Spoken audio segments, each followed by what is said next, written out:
Today we bring you guys some rotational movements you can add to your training to increase your mobility, your strength, your speed, and your power. So I want to touch on planes of movement quick.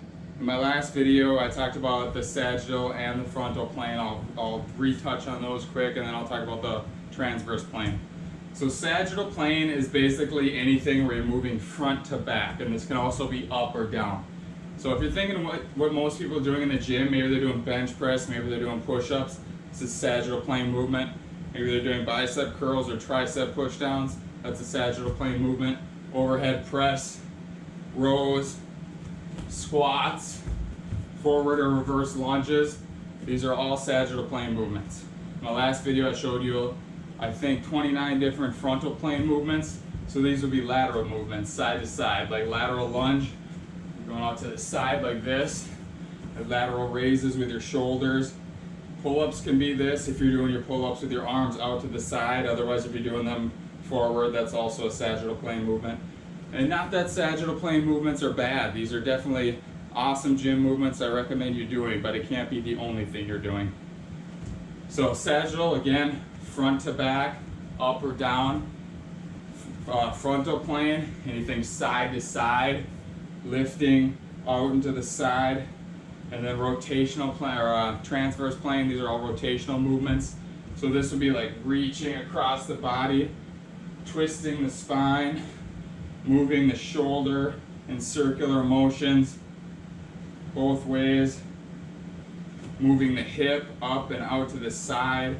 Say like if you're climbing over a tree or something, you got to turn and get to this branch, and then you got to come up to this branch, and then you got to reach behind you to grab this other branch. These are rotational movements. Mainly these are happening at the ankle, the hips, the spine, the shoulder, and the wrist. So let's go over these movements. So guys, why do we need rotational movements, and why do I call this movement medicine?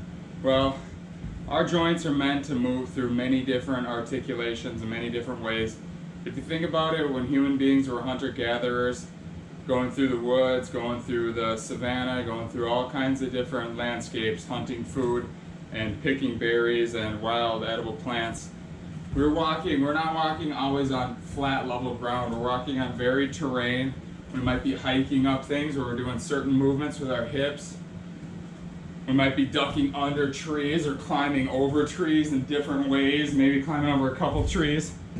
And our bodies were constantly getting tons of varied movement. Nowadays, when most of us are sitting a lot, we're sitting driving to the office, we're sitting at work, we come home and we sit, or maybe we stand at work all the time, we're not getting much varied movement. We're walking on flat, level ground all the time, there's no elevation changes. Maybe there's stairs unless you're taking elevators or whatever, so we don't get this constant varied movement. So work this into your daily lives more, but also you can do specific targeted movements while you're doing your workouts, which I'm going to be showing you today, to add some of these in and to reclaim that lost movement. So guys, if you're new to rotational movements, I would suggest starting with the mobility work first, doing that for a few weeks until you feel good and comfortable with that. Then you can move up to the strength work for a few more weeks, and once you develop that good strength, you can move into some of the speed and power movements.